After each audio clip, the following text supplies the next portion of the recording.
prière du disciple, c'est de faire, non seulement de faire la volonté de Dieu, mais que la volonté de Dieu soit faite. Pas seulement la connaître, pas seulement la comprendre, pas seulement que ça reste au niveau de notre réflexion, de notre pensée, comme si on allait enrichir encore notre intellectuel de connaissances doctrinales et théologiques. Doctrinales dans le sens enseignement, théologique dans le sens qu'on va découvrir qui est Dieu. On peut découvrir qui est Dieu, mais si on ne fait pas descendre la réalité de cette révélation dans notre cœur, on restera au point zéro. Donc c'est la raison pour laquelle j'ai parlé de la volonté de Dieu d'une manière tridimensionnelle. La volonté de Dieu d'une manière trinitaire. Dieu révèle sa volonté, le Père révèle sa volonté, Jésus révèle sa volonté, le Saint-Esprit révèle sa volonté, et c'est la même volonté avec des facettes différentes. Donc nous avons vu, et puis oui, avant que j'oublie, c'est juste de rappeler qu'on peut connaître la volonté de Dieu. Et si on connaît la volonté de Dieu, le disciple va avoir une assurance plus grande dans sa prière, une assurance plus grande. Par exemple, est-ce que je sais où est ma place? Est-ce que le Seigneur me l'a révélé? Quand je sais où je suis en sécurité. Surtout quand il y aura des difficultés, surtout quand il y aura des problèmes. Si je sais où je suis, si je suis là où Dieu veut que je sois, mais alors il y a une assurance extraordinaire. C'est la raison pour laquelle on a besoin de chercher la volonté de Dieu. Donc la recherche de la volonté de Dieu, c'est pas magique. Et connaître la volonté de Dieu, c'est possible. C'est pas quelque chose d'obscur. Et en même temps, c'est pas toujours un chemin facile. Je suis toujours impressionné des personnes qui connaissent tout sur la volonté de Dieu. Il y a quelques jours, quelqu'un m'a envoyé une vidéo d'une tristesse incroyable concernant l'église de la Porte Ouverte à Mulhouse qui traverse une épreuve incroyable, qui sont vraiment dans la volonté du Seigneur, qui marchent avec Dieu. Mais dans cette vidéo, il était dit que le jugement de Dieu tombait sur cette église parce qu'ils ne se réunissaient pas au lieu de se réunir le samedi, ils se réunissaient le dimanche. Mais c'est d'une bêtise, mais c'est d'une stupidité, et c'est à cause de cela qu'il y avait des gens qui sont morts. C'est-à-dire qu'il y a des personnes qui croient connaître la volonté de Dieu, qui présentent des bêtises absolument incroyables, et ça passe sur YouTube. C'est phénoménal. Mais bon, on ne va pas se lancer ni attaquer qui que ce soit. Simplement, notre chemin de disciple, c'est aussi entre faire sa volonté, la volonté de Dieu, savoir que la volonté de Dieu n'est pas magique, et savoir surtout que c'est possible de connaître la volonté de Dieu, sans tomber dans une attitude de présomption en croyant qu'en connaissant la volonté de Dieu, on peut manipuler Dieu. C'est important, enfin, de se rappeler que Dieu est Dieu. Et puisque Dieu est Dieu, il est puissant pour se manifester. Il fait comme il veut, il peut changer ses plans. C'est lui qui est le maître. Nous sommes ses disciples. On ne sait pas tout, et le peu que nous connaissons est suffisant pour le découvrir et pour marcher dans ses voies. Donc, j'ai rappelé la première fois la volonté souveraine de Dieu. Dieu a une volonté souveraine parce qu'il est le Seigneur et parce qu'il est le Maître. Et cette volonté souveraine dans le fait qu'il connaît l'histoire. Il connaît l'histoire du début jusqu'à la fin. Il sait à quel moment il sait à quel moment les choses vont évoluer, avancer selon son plan. La deuxième des choses, Dieu a cette volonté souveraine se manifeste par le fait qu'il choisit des hommes souverainement et qu'il choisit au travers des hommes un peuple. Il a choisi Abraham et au travers d'Abraham, c'est Israël qui va naître. Il a choisi son Église et son Église un jour le verra face à face comme son épouse. J'ai parlé ensuite de la volonté d'amour. Dieu a une volonté d'amour. Il veut bénir ses enfants. Cette volonté d'amour se manifeste dans le fait qu'il veut sauver. Et c'est ce texte clé qui nous permet de connaître la volonté d'amour de Dieu. Car Dieu a tant aimé le monde qu'il a donné son Fils unique afin que quiconque croit en lui ne périsse pas, mais qu'il ait la vie éternelle. Ça veut dire que cette volonté souveraine a un projet qu'il accomplira. Sa volonté d'amour se manifeste au travers de Jean 3, 16, ce texte que je vous ai donné. Et enfin, ce que j'aimerais vous laisser ce matin, c'est que Dieu manifeste sa volonté particulière. Il a une volonté souveraine, il a une volonté d'amour, mais il a aussi une volonté particulière pour tous les hommes et pour chaque homme. Donc c'est une base simplement biblique. Et quand on va lire la parole de Dieu de Genèse à Apocalypse, on va découvrir la volonté souveraine de Dieu. C'est Dieu qui dirige les événements. Sa volonté d'amour, il a une bonne intention pour ses enfants. Et troisièmement, il a une volonté particulière. Et c'est sur ce point que j'aimerais m'arrêter un instant. Sa volonté pour chaque homme. Cette volonté, elle fait appel aussi à notre réponse.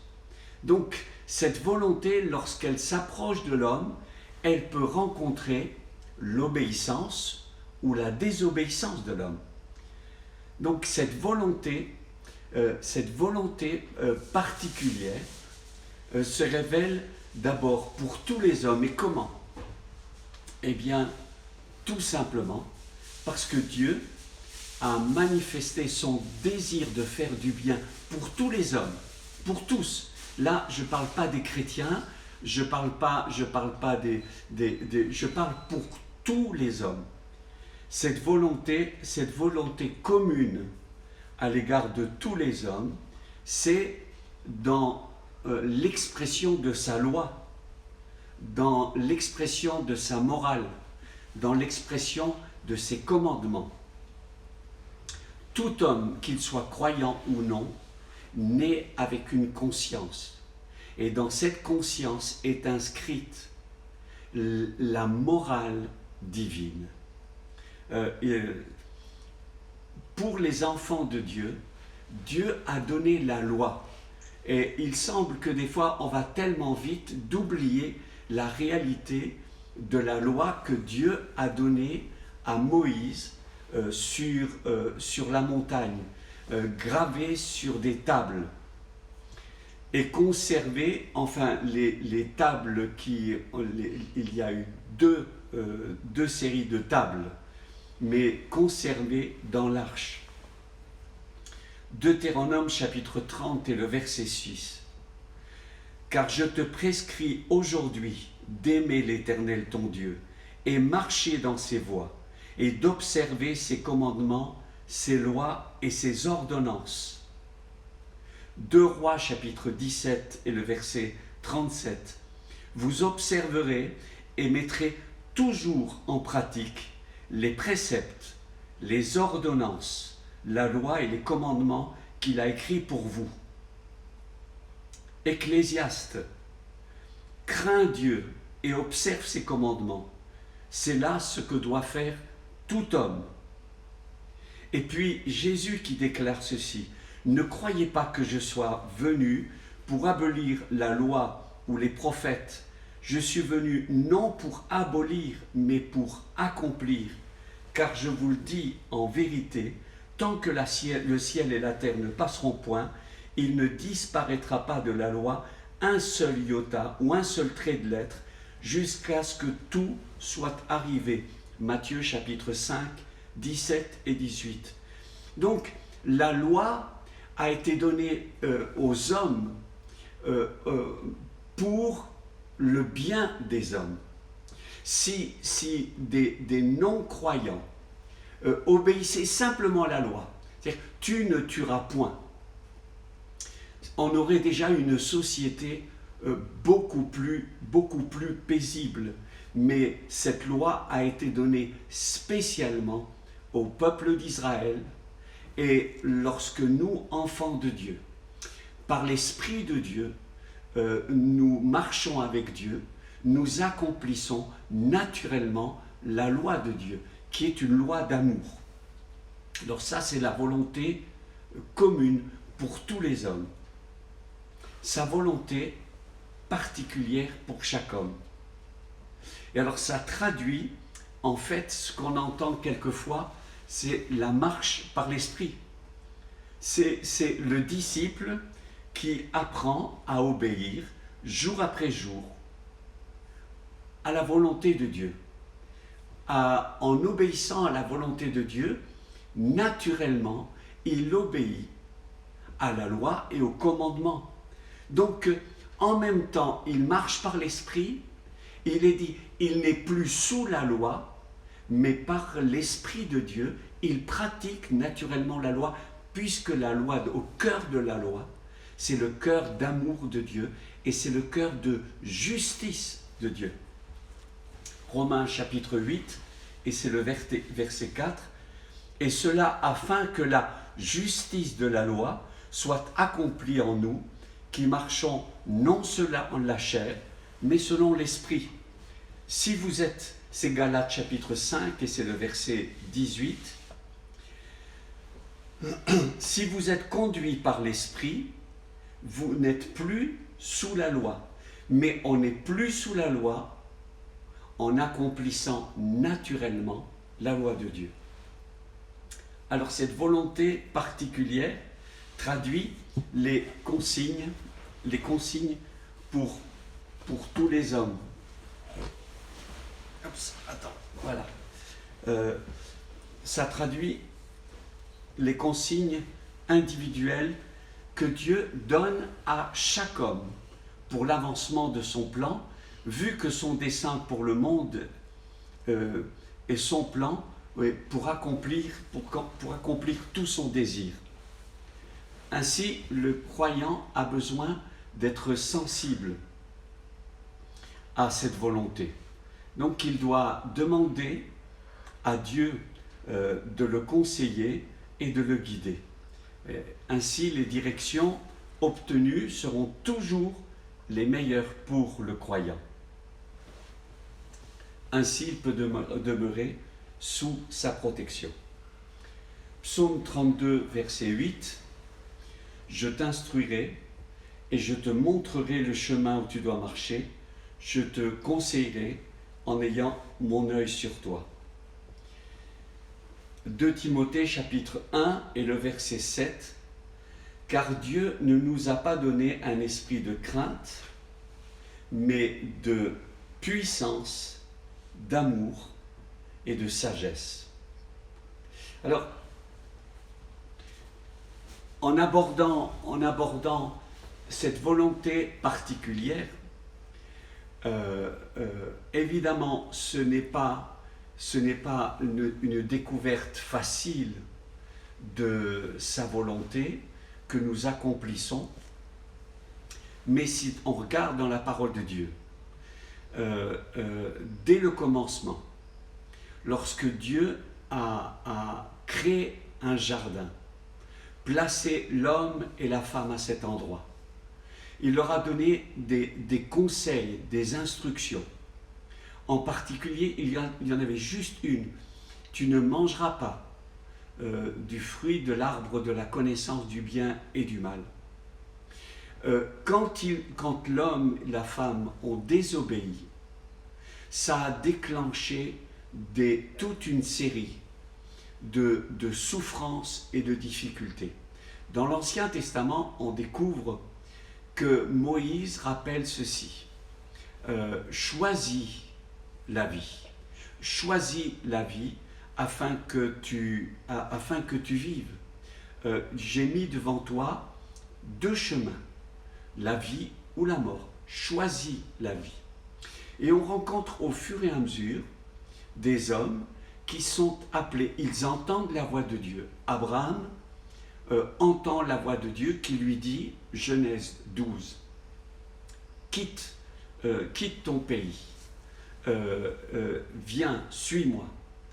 Abraham obéit, et sur ce chemin d'obéissance qui n'a pas été un chemin facile, sur ce chemin d'obéissance, peu à peu, la gloire de Dieu, la présence de Dieu s'est manifestée à Abraham et au travers d'Abraham. Quand on voit la vie d'Isaac, de Jacob, on rencontre des hommes qui étaient en contact avec Dieu, qui recevaient des conseils de Dieu. Lorsque Joseph a été ensuite amené captif, il sera en obéissance à Dieu, il va prospérer en Égypte pour être une bénédiction. Si on continue un petit peu plus loin, David va écouter les instructions de Dieu et être béni. Est-ce qu'il a vécu une vie facile? Il n'a pas vécu une vie facile. Chaque fois qu'il a demandé des instructions au Seigneur et qu'il s'est conformé aux instructions du Seigneur, chaque fois David a été béni. Malheureusement, lorsqu'il n'a pas demandé des conseils au Seigneur, sa vie a été ensuite un désastre. Il a péché et cette fois-là, il n'avait pas demandé conseil au Seigneur. Donc on rencontre des personnes, des hommes, des femmes, tout au long de la parole de Dieu, qui demandent, qui reçoivent des instructions de Dieu et qui se soumettent à Dieu. Notre exemple le plus extraordinaire, c'est Jésus. Il s'est soumis à la volonté de Dieu. Il a appelé des disciples et ces disciples sont entrés en obéissance au Seigneur. Ce n'est pas un chemin facile, mais c'est le chemin que le Seigneur veut nous... c'est le chemin dans lequel le Seigneur veut nous conduire. En 1976, j'avais vraiment à cœur de servir Dieu. Ça, c'était quelque chose qui était un fardeau. Je voulais servir Dieu. C'était mon désir, mais je ne savais pas où ni comment. Je ne connaissais pas toutes les informations. Et c'est en priant, en étant à l'écoute les uns des autres au sein de la communauté où j'étais, il y a une circonstance qui a permis qu'un jour, j'allais dire par hasard, mais c'est hasard avec un grand D, D comme Dieu, j'ai eu l'occasion d'arriver à Longwy. J'ai rencontré un pasteur, il s'appelait Glenn Good, il est décédé maintenant, et comme ça naturellement, je lui ai dit, écoute, moi je suis disponible, prêt à servir, est-ce qu'éventuellement il y aurait une possibilité de service? Il m'a dit, on va réfléchir. Et quelque temps plus tard, j'ai été invité chez lui, et quand j'étais chez lui, il s'est produit quelque chose. Alors ça ne se produit pas toujours, c'est pas des événements, c'est pas mon pain quotidien. C'est dans la découverte et la progression de la volonté de Dieu, notre cœur doit chercher surtout à le servir. en se soumettant et restant toujours flexible, disponible. Mais je me rappelle, dans son bureau, il m'a dit ce que je suis en train de vous dire. C'était il y a plus de 42, 43 ans. Il m'a dit ceci, c'était en 76, il faudrait juste que je refasse le calcul. 44 ans, il m'a dit ceci: Vincent, le plus important, c'est que tu restes à l'écoute du Seigneur et que tu sois convaincu de l'endroit où tu es.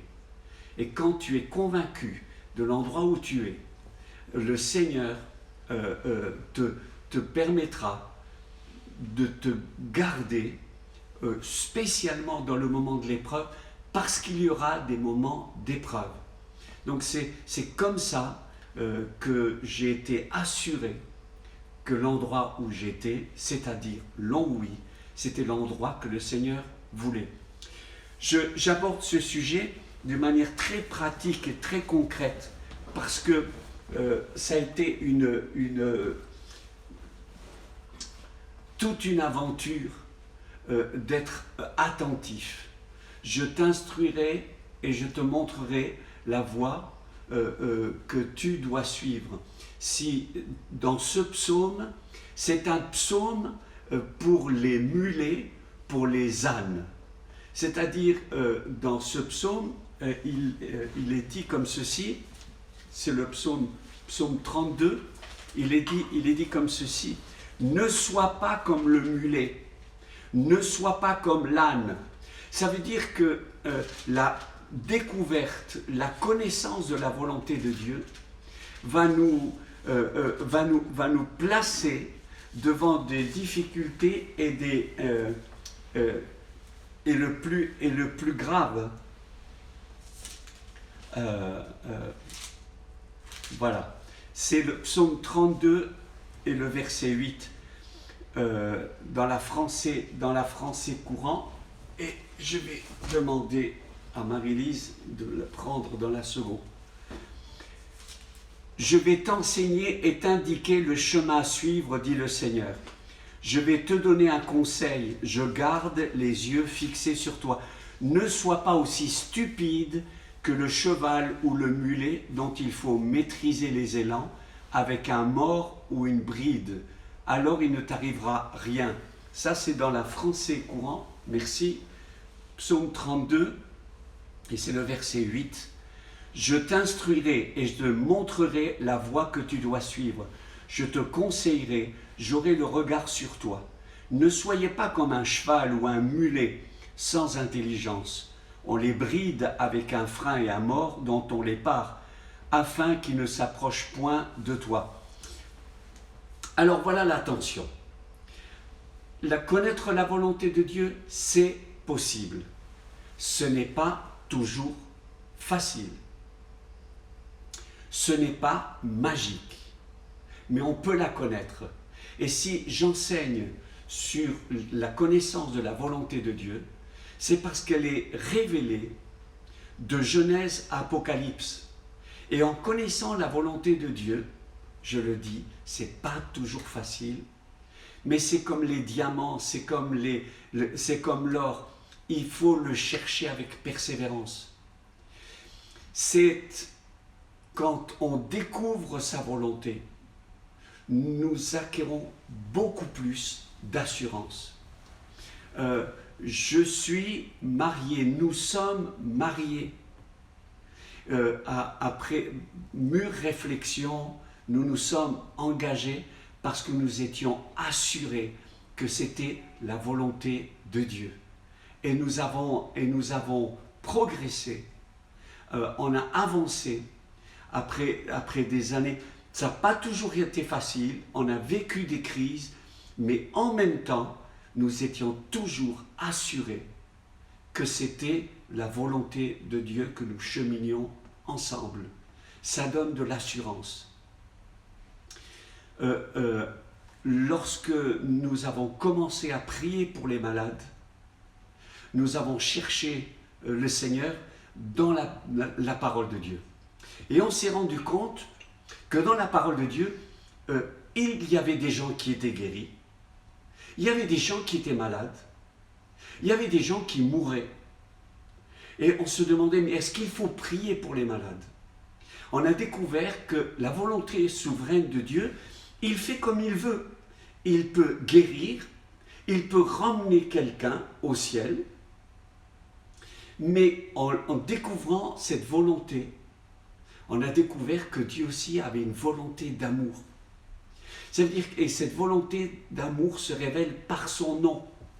Il s'appelle, dans l'Ancien Testament, il a plusieurs noms, mais il y en a un, c'est Yahvé Rapha, ou Raphaël, le Dieu qui guérit. Quand Jésus est venu, il a révélé la volonté d'amour du Père. Et tous ceux qui venaient à Jésus étaient guéris. Et quand on poursuit dans le Nouveau Testament, on découvre que Paul a prié pour Trophime, un de ses collaborateurs. Et il est dit, j'ai laissé Trophime malade à Milet. Ça veut dire qu'il n'était pas guéri. Alors, qu'est-ce qu'il faut faire? Eh bien, il faut toujours prier pour la guérison. Parce qu'on se pose toujours sur la volonté d'amour de Dieu. Il veut guérir. C'est son intention. Mais cette volonté d'amour est soumise à la volonté souveraine. Donc, il fait comme il veut. Il peut guérir, il peut ramener quelqu'un au ciel, mais en même temps, nous nous posons sur cette volonté d'amour. C'est la raison pour laquelle nous prions. C'est la raison pour laquelle aussi nous prions pour la guérison, nous prions pour la délivrance, parce que nous croyons qu'il y a un secret bien gardé par l'ennemi qui ne veut pas lâcher cette révélation. Et c'est la raison pour laquelle nous avons besoin d'ouvrir nos Bibles, de Genèse à Apocalypse. Nous avons le temps en ce moment de lire la parole de Dieu, de découvrir quelle est sa volonté et de prier sur les sujets. Il y en a plusieurs. Il y a des bien-aimés qui sont hospitalisés. Il y a certains qui ont été mis en coma artificiel. Et nous continuons à prier, nous nous levons et nous ne lâchons pas prise. Et alors, cette volonté particulière, c'est réellement d'être attentif et de découvrir ce que le Seigneur veut et cheminer dans ce que le Seigneur veut. Avant de terminer, j'espère que j'ai pas été trop long. Il y a quelque chose qui est vraiment important que j'aimerais souligner avec force. Hier, j'avais un entretien. J'essaie de téléphoner chaque jour au pasteur Alejandro, qui est actuellement en isolement avec le coronavirus. Ils ont découvert qu'il avait un problème pulmonaire et sa fièvre était très élevée. Il était pas bien, il a évidemment tous les symptômes de ce virus, mais il m'a dit quelque chose qui a attiré mon attention. Il a dit qu'au pire moment, il avait des douleurs de tête intolérables, une montée de fièvre insupportable, une oppression au niveau de ses poumons, une douleur d'estomac, et il a commencé à crier à Dieu, et le Seigneur lui a donné une vision. Il a vu, c'était comme s'il y avait une action malfaisante de l'ennemi qui lui disait, enfin, il me l'a traduit comme il le pouvait, j'ai le droit sur la mort. Et il a tout de suite compris que c'était une attaque spirituelle. Il a téléphoné à Norma, son épouse, et il lui a dit, écoute, prie pour moi, prie pour moi, prie pour moi. Norma a commencé à prendre autorité contre l'esprit de mort, prendre autorité, et elle a fait littéralement une délivrance. Elle a chassé l'esprit de mort de la vie d'Alejandro. Avec une autorité, Alejandro, il collaborait, il soufflait, il toussait, il participait avec une force. Norma continuait, ça se passait au téléphone. Elle priait, il collaborait pendant que Norma priait, il collaborait. À un moment donné, il n'en pouvait plus, à force de tousser, il a foncé aux toilettes, donc il est dans une chambre tout seul, il a vomi, et quand il a vomi, il s'est relevé, plus de fièvre, plus de douleur, apaisé, plus de douleur à la tête. Il a dit, je sais que j'ai vécu quelque chose. Donc, je sais que le virus, c'est un virus. Okay? Donc, on ne va pas me faire dire ce que je n'ai pas dit. Le virus est vraiment un virus. Mais de nombreux symptômes, si on accepte avec un esprit de crainte, on accepte ces symptômes vont apparaître. L'ennemi, c'est l'ennemi de nos âmes. Et on a reçu un enseignement très clair de Jean-Marc Bigler sur ce sujet.